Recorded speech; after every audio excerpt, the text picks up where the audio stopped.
Росомаха. Аны туймастамак, ала күзән яки шайтан аюы дип атыйлар. Бу хайванның чын атамасы исә Росомаха. Тышкы кыяфәте белән аюны хәтерләткән әлеге имезүче иң явыз һәм куркыныч йырткычларның берсе.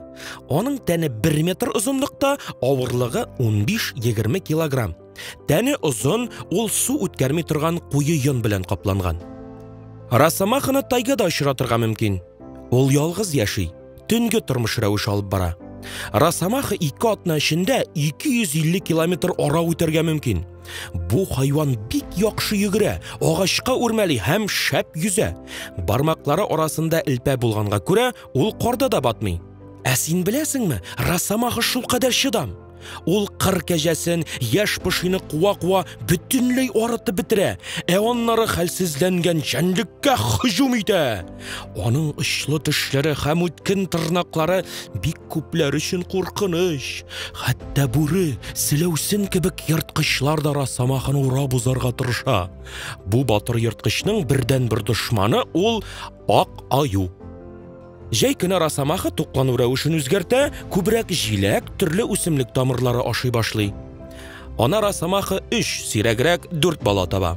Туганда нәни Росомахалар кечкенә, бары 100 грамм авырлыкта гына була.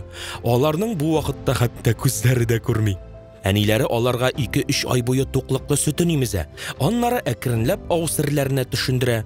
Нәниләр әниләре янында 2 ел яши, аннары мөстәкыйль тормышка күчә. Росомаха табигатьтә 10 ел, кешеләр карамагында 17 ел яши. Аны Евразияның һәм Төньяк Американың тундрасында, Арктикада очратырга мөмкин. Росомахалар кызганычка күрә бик сирәк очрый. Алар юкка чыгып бара торган хайваннар.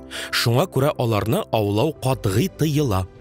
Бүтән дөньяга танылган комикслар нәшер итүче Marvel Comics компаниясе 1974 елда Росомаха исемле персонаж уйлап таба. Бу супергерой бик чыдам булуы, тәнендәге яраларны төзәтә, терелтә алуы һәм кул сөякләре арасында яшеренгән очлы лезвиелар белән аерылып тора.